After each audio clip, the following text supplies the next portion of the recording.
Kanin is life. Hindi kumpleto ang hapag kung walang kanin. Ang pangunahing pagkain Pinoy. Sa buong mundo, isa ang Pilipinas sa nangungunang rice consumer. Taon-taon, umaabot sa halos 13 million metric tons ang kinakaing kanin ng mga Pilipino. Pero ang presyo ng bigas, pataas na ng pataas. Kaya kung may mag-alok na mas murang halaga, tiyak kakagat ang mamimili. Pero paano kung ang inaalok na murang bigas, scam pala? Papunta kami ngayon sa Marikina para kausapin yung isang biktima ng scam. Aalamin natin sa kanya kung anong klaseng modus ang ginamit sa kanya ng suspect para siya'y maloko.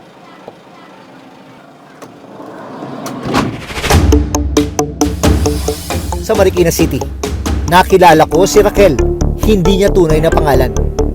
Ang kwento niya, May 17, 2022, nang nakita niya ang isang post online ng isang nagbebenta ng murang bigas. Ang 25 kilos o kalahating kaba ng bigas na ibinebenta sa palengke sa halagang mahigit 1,000 piso, ibinibenta online sa halagang 500 pesos lamang. Dahil bagsak presyo, naisipan ni Raquel na gawin itong negosyo.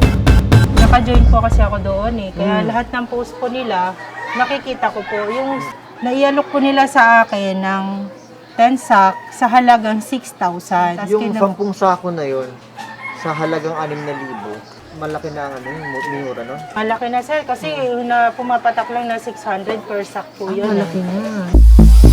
Kinabukasan, agad nakipagkita si Raquel sa nakausap online. Doon na raw siya pinakilala sa nagpapakilalang supplier ng bigas. Ang proseso nga lang po niya is payment first po. Kahit wala pa yung bigas? Kahit wala pa yung bigas. Sabi niya, nung umpisa po nagduda ako. Sabi niya po is may resibo. At saka may pinakita sa akin mga picture sa cellphone niya na yun nakapagbayad nga daw ng 150,000. So doon po ako na parang nakumbinsi niya po ako.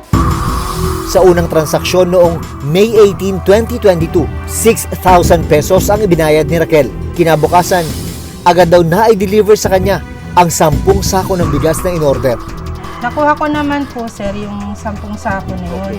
Bago po kami umuwi noon, inopera niya po ulit ako ng 30 sack sa halagang 18,000. So, mura pa din talaga sir. Sa pangalawang transaksyon, nagbayad naman si Raquel ng 18,000 pesos kapalit ng 30 sako ng bigas mula sa supplier. Doon na raw muling inalok si Raquel ng mas malaking halaga para sa maraming sako ng murang bigas. Ang offer niya sa akin, 300 sacks sa halagang 110,000. Sabi ko po, wala po akong pera. Ang pera ko lang dito ay 60,000 lang. Sabi niya, ate, utangin mo na yung kulang. Sabi ko, sige, ikaw bahala. Pero kukunin na niya daw po yung 60,000 ko. So, binigay ko po sa kanya yung 60,000. So, nabayaran ko naman po lahat yun. Bali, ang naipadala ko po sa kanya is 109,000 po. Ang halagang 109,000 pesos na ibinayad ni Raquel, naipon daw niya sa 6 na buwang pagtitindi ng SIM card sa kalsada at pagbabuy and sell ng mga ulam online. Pero, dito na nagsimula ang malaking problema. Sa pagkakataong ito, wala ni isang sako ang na-deliver sa kanya. Sabi niya sa akin, tumawag, ate, napagsarahan ako ng bodega, bukas na lang daw. Pero pagdating ng kinabukasan, ang sabi na naman po niya, wala pa daw yung bigas. Nagdadahilan na yan? Nagdadahilan na po. Ate, hindi may di-deliver ang bigas kasi 300 sack po yun sa'yo, ginigiling pa. Dito na nagsimulang kabahan si Raquel. Huli na lang malaman niyang scammer pala ang kausap niya. Ang masaklap, hindi lang siya ang biktima. Ang magandang klase ng bigas, nasa 1,200 pesos ang presyo niyan. Yan yung mga nasa 25 kilos na sako. Kaya kapag may nag-aalok ng mas mura, sigurado merong maiinganyo. At dyan na nagsisimula ang panloloko. Sa Antipolo City Police Station, 6 na pong biktima ang nagpunta para magreklamo. Isa sa mga nagsampa ng reklamo laban sa rice scammer, ang online seller na si Claire. Hindi niya tunay na pangalan. Parehong modus daw ang ginawang panloloko sa kanya. Sa kabuuan, umabot sa 28,000 pesos ang ipinuhunan ni Claire. pero ni isang butil ng bigas wala siyang natanggap. Doon po kami talaga nakuha niya yung loob niya sa amin, ma'am. Nakuha niya yung loob namin, ma'am, dahil nga po, nagbibigay po siya ng bigas. Tapos, yun nga lang po, nung pagdating ng pang-apat na araw, ma'am, nahintay ako ng hintay, wala naman po dumarating. Ang perang nawala sa kanya, naipon niya mula sa pagtitinda ng binalot sa loob ng 3 buwan. Ang kalahati, ipinangutang pa raw niya. Hindi niya inakalang ang lahat ng paghihirap mauuwi sa wala. Kaya sobrang sakit po na tinuring ko siyang kaibigan, pati po ako dinamay niya sa kalokohan niya. Pati yung hanap buhay po namin nadamay. Dahil nawala ng puhunan, napilitan si Claire na ihinto ang kanyang negosyo. Sa kabuuan, umabot sa mahigit 1 milyong piso ang natangay ng suspect mula sa 60 biktima. Nitong June 2, nagkasa ng entrapment operation ang Antipolo City Police para maaresto ang rice scam suspect. Arestado ang isang buntis dahil umano sa pang-i-scam sa pamamagitan ng murang bigas. Aabot daw sa 1 milyong piso ang natangay ng suspect sa kanyang mga biktima. Nang magkaabutan ng pera, agad nang inaresto ng mga pulis ang suspect. May karapatan nga manahimik ka, kumuha ng sarili mong abogado ka. Sinampahan ng kasong estafa ang suspect. Basically, pag sinabi kasing estafa, swindling. Okay, so panloloko, pagpapakilala sa sarili na may capacity ka, although wala ka naman pala talagang capacity. Yung general order pa noon, kinlasify ang estafa bilang large scale pagka ang amount is not less than 100,000. Pero sa pagpunta namin sa Antipolo City Police nitong Huwebes, nalaman naming pinalaya pala ang suspect. Sa dokumentong ibinigay sa reporter's notebook ng Antipolo City Police mula sa Office of the City Prosecutor, ipinag-utos ang pagpapalaya sa suspect. Ang kaso laban sa kanya, subject for further preliminary investigation. Pag sinabing release for further investigation, the court would just require us more evidence. Parang dadagdagan lang natin yung evidence na meron na. So it doesn't necessarily follow na pag NRFI is dismissed na. Meron lang tayong mga kulang na requirements na kailangan nating idagdag para magtuloy-tuloy yung kaso. Sa patuloy na pagsisiyasat ng reporter's notebook, bukod sa bigas, nang scam din pala ang parehong suspect sa ibang lugar na ang pangako, murang cellphone at laptop. Isa sa mga nabiktima si Lynn Dumalaog. Ang cellphone at laptop na kadalasang nabibili sa mall sa halagang 20,000 pataas. Ibinebenta raw ng suspect sa halagang 1,000 hanggang 3,500 pesos. Kasi gawa daw po ng dahil 2 years ago nag-pandemic, madami daw pong mga item na galing mall phase out. Ang dami daw hindi nabenta na cellphone kasi gawa ng walang mga taong may gustong bumili ng unit na yon. Kaya naman ako, naggawa ko. Ang masaklap, nagamit pa raw si Lynn para makahikayat ng ibang mga biktima sa probinsya nila sa Aklan. Nagkikait ako sa kanya kasi tulad niya, kaibigan ko siya. Tapos sabi niya sa akin, refundable daw to, hindi daw ito scam. Huli na nang malaman niyang scam pala ang pinasok niya. Sa kabuuan, umabot sa halos 300,000 pesos ang datangay sa 39 na biktima. Blinakcall niya na ako. Hindi ko na siya mahagilap. Sinisingil na ako ng mga tao sa item. Naaway na ako, pinagkakamalan akong scammer. Hindi ko alam bakit. Sabi ko, di naman ako scammer. Sabi ko na gano'n, nagtiwala lang ako sa tao. Bakit niyo ako sinasabihan na scammer ako? Sabi ko na gano'n sa akin. Sinubukan namin kunan ng panig ang suspect sa bigas at gadget scam. Pero wala siya sa address na ibinigay niya sa mga pulis.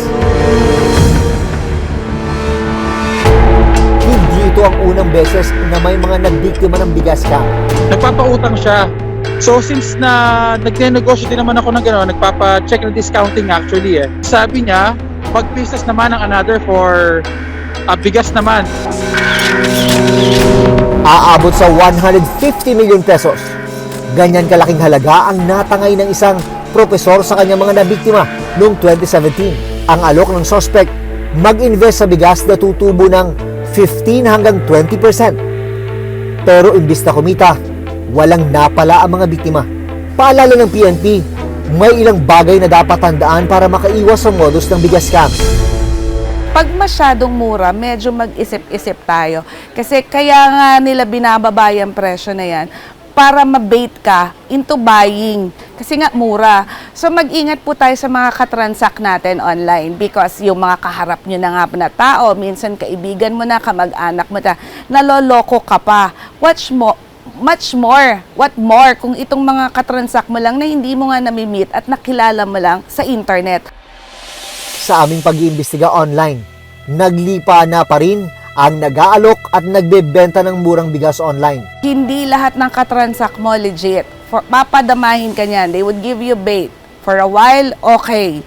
So pag kayo po ay nabiktima na ng mga ganitong klase, please do not hesitate to come to us. Umaasa si Raquel at iba pang mga biktima na tuluyang maaaresto ang suspect para mapanagot sa mga ginawa sa kanila. Malaki ang panghihinayang ni Raquel sa mahigit 100,000 pisong nakuha sa kanya. Paano ka bumabawi ngayon sa nawala sa'yo? Actually, sa mga anak ko na lang po tumutulong yung mga anak ko ngayon, nagpalalamog po sila ngayon. Tapos yung asawa ko nagta-tricycle. Tambay po ako ngayon sa bahay. Hindi po ako makatulong sa kanila, gawa nang wala na rin nga pong puhunan. Talagang pinaghirapan mo yun, pinagpawisan mo talaga yung maipon. Opo sir, puyat po yan. Pagod, puyat, lahat po, dinanas ko po dyan. Sa tuwing makikita ko yung mukha niya, hindi ko talaga ma-describe. Ang hirap kasi sir. Nagipahit po na ko yung pera na yun para sa mga anak ko. Sa tuwing makikita ko yung mukha niya, hindi ko maiwasan talaga na hindi maiyak.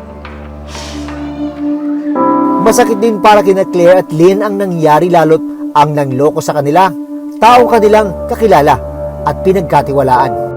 Sana magbago na siya. Tapos harapin niya yung batas. Huwag niya na pong ulitin sa iba yung ginawa niya sa amin kasi grabe po yung depresyon na binigay niya sa mga taong niloko po niya. Kahit sabihin natin na may pakita pa yan na proof, kahit sabihin natin na legit yan, kaibigan mo, hindi dapat magtiwala sa kanya. Sa panahon kung saan nagtataasan ng presyo ng mga bilihin, nakakita ng pagkakataon ang mga nananamantala. Bago magtiwala, tiyaking totoo ang sinasabi ng kausap at maging maingat at huwag basta-basta maniwala. Ako si Jun Veneracion at ito ang Reporter's Notebook.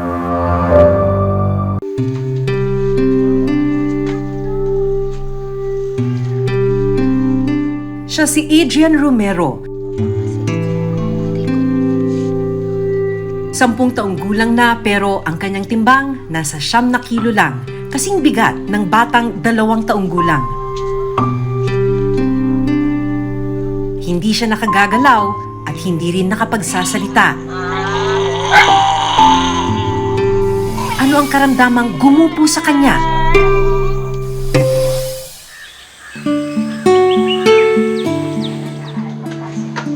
Inabutan naming inihahanda ni Rose Joy ang giniling na bigas na hinaluan niya ng gatas. Ito ang magsisilbing tanghalian ng kanyang bunsong anak na si Adrian. Nagpapagiling po kami ng bigas tapos niluluto po namin para iharo po dun sa gatas niya parang kumakain na rin po siya ng kanin po. Maingat na binuhat ni Rose Joy ang anak para mapainom ng gatas. Hindi kasi kayang kumain ng solid food ni Adrian kaya gatas ang pinaiinom sa kanya. Dahil hindi nakagagalaw, si Rose ang nagsisilbing kamay at paa ng anak. Ubusin mo yan, Ian, ha? Huwag ka magtitira, anak. Kung tutuusin, hindi sapat ang sustansyang nakukuha ni Adrian sa kinakain. Pero wala raw magawa dahil kulang na kulang ang kinikita nilang mag-asawa. Pag nakikita mo pong nahihirapan yung anak mo, para ka pong dinudurog araw-araw, mamimili ka kung ano unahin mo, yung pagkain mo o yung gamot ng anak mo, ganun po. Nagtatrabaho sa isang panaderya ang asawa niya, tumutulong naman sa pagsasaka si Rose Joy. Matapos mapakain si Adrian, pinunasan naman ni Rose Joy ang anak.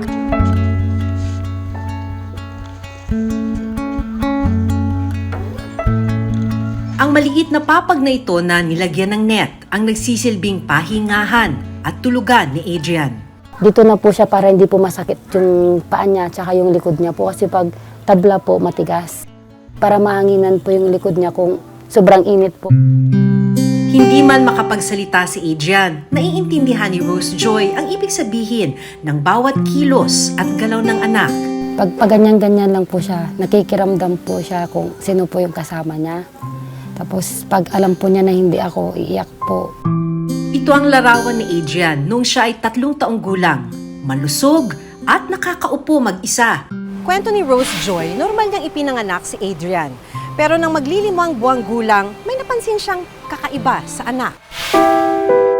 Hindi po siya gumagalaw, as in ganyan lang po siya, wala po ka pong makikita na basta nararamdaman mo lang humihinga siya kasi tumitibok yung dibdib, yung dito niya gumagalaw. Pero makikita mo lang po umagos na lang yung luha dito niya. Ipinakonsulta nila ang anak para malaman ang kanyang kondisyon. Pero hindi raw agad natukoy ang sakit ni Adrian. Pag nakikita mo siya pag lagi po siya may sakit, sobrang bigat po, hindi ka makatulog. Pero minsan, pati sa pagkain, ganun po. Habang lumalaki si Adrian, dito na siya unti-unting nangayayat. Medyo naman po talaga yung masakit sa magulang eh. Yung nakikita mo yung anak mo na hindi gumagalaw. Kung pwede lang po kami magpalit. Kaso hindi pwede. Hanggang noong maglilimang taong gulang, natukoy ang kanyang totoong kondisyon. Si Adrian ay may epilepsy with cerebral palsy. Pag nakikita mo siya pag lagi po siya may sakit, sobrang bigat po, parang di ka makahinga. Tapos minsan matutulog ka na lang, nagugulat ka na lang, bigla tinitingnan mo kung humihinga pa siya o hindi na, ganun po. Dapat ay may iniinom na magandang klaseng gatas si Adrian para makatulong sa pagdagdag ng kanyang timbang. Pero hindi ito kayang bilhin ni na Rose Joy. Mahal po yung gatas na pinapasubok ni doktora sa amin. Mahigit 1,000 po. Nakakakuha rin ng libreng therapy si Adrian noon mula sa Rural Health Unit ng kanilang bayan. Pero natigil ito mula nang magkaroon ng pandemya. Kaya si Rose Joy na ang nagtsatsagang magmasahe sa anak. Malaking bagay ang therapy kay Adrian para sana maigalaw niya ang kanyang katawan. Susunod, bandang hapon napansin ni Rose Joy na matamlay si Adrian. At nang hawakan niya ang anak, may sinat pala ang bata. Agad kaming nakipag-ugnayan sa Rural Health Unit ng Santa Barbara. Matapos suriin si Adrian, dito na kinakitaan ng iba pang sakit.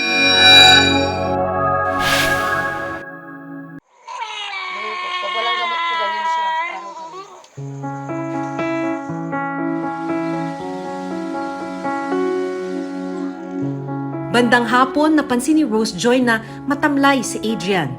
At nang hawakan niya ang anak, may sinat pala ang bata. Kailangan na po siyang mapainom ng paracetamol para gumaling na po siya. Para po mamayang gabi, hindi na po siya magpupuyat ulit. Hinihintay ko lang po yung sahod ko. Agad kaming nakipag-ugnayan sa Rural Health Unit ng Santa Barbara.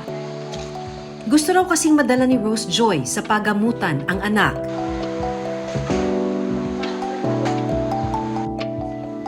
Pinainom na rin siya ng gamot at kinuhanan ng timbang. Matapos suriin si Adrian, dito na kinakitaan ng iba pang sakit.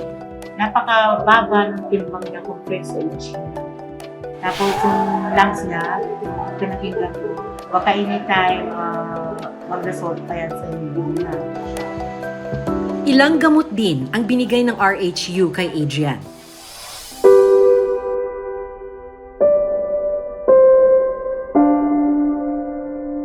Pasado 5:00 na ng hapon pero hindi pa rin nanananghalian sina Rose Joy. Kinakailangan niya raw kasing magtipid para sa susunod na check-up ni Adrian. Pinapainom ko po ito sa kanya 2 beses po sa isang araw. 290 po yung isang bote. Yung reseta niya po sa loob po ng 2 buwan 5. Tapos ito po yung multivitamins niya, 2 nakalagay po. Ito po yun. 515 po. Kung pwede po namin gawaan ng paraan na maipainom po namin sa kanya araw-araw. Ginagawaan po namin ng paraan kasi iba po yung epekto sa kanya.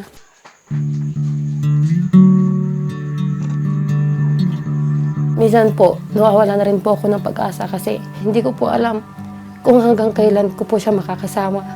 Kaya sabi ko po, kung sana naging mayaman lang ako siguro, lahat ng kailangan ng anak ko na ibibigay ko. Matapos alagaan ng anak, hindi pa pwedeng magpahinga si Rose Joy dahil kailangan niyang dumiretso sa bukid.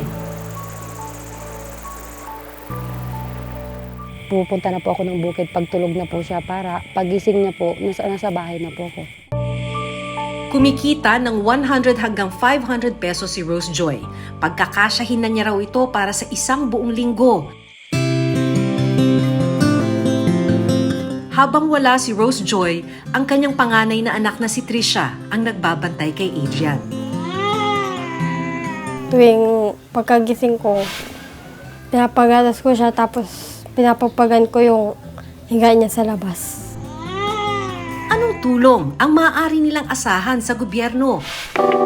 Sa isang pag-aaral, 4 sa kada 1,000 ipinanganak sa buong mundo ay may cerebral palsy.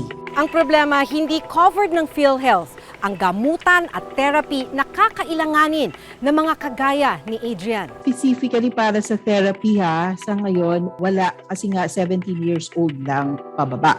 So, yung mga ibang outpatient sa ibang mga kondisyon at saka yung aming primary care benefit lahat naman ng ng Pilipino qualified na magkaroon ng primary care benefit. Nandito tayo sa transition dahil sa universal healthcare. So, marami talagang pinag-aaralan kung paano ma-expand yung primary care benefit at saka yung outpatient benefit. Ang cerebral palsy po kasi is hindi siya rare na condition. Kumbaga, marami nang nakakaalam, marami nang nakakakita. Medyo nalulungkot lang kami kasi walang flow ng program para dun sa mga batang may CP talaga. So parang yun na lang yung pinaka parang hiling namin sana kahit hindi man totally free. Maliit na halaga na kaya ng lahat para ma-diagnose ng tama yung mga anak nila. Masakit man para kay Rose Joy na hindi maibigay ang kailangan ng anak, umaasa pa rin siyang balang araw mababawi ni Adrian ang mga ninakaw na oras ng kanyang sakit. Pangarap ko po sana makapag-aral, maranasan niya rin po sana yung maglaro, pumasok sa eskwela, umuwi ng bahay, pagdating niya yung mayakap ko din siya, makakausap ko siya. Hindi ko man lang siya nakitang nag-graduate sa kinder, ganon. Yung may hawak-hawak na bag, pumapasok, inahatid ko.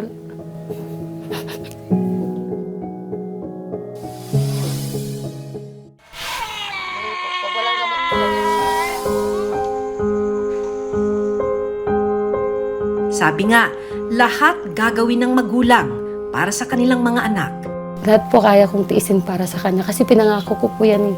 Di baling mahirapan ako basta kasama ko lang yung anak ko kung para sa akin. Titiisin ko kung para sa akin. Kaya hindi ko po siya susukuan. Hanggat gusto niya pong bubuhay, lumalaban siya, lalaban din po ko para sa kanya.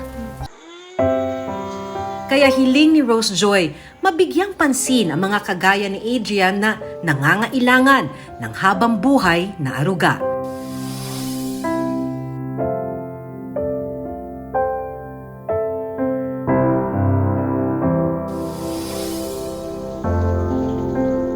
Ako si Maki Pulido at ito ang Reporter's Notebook.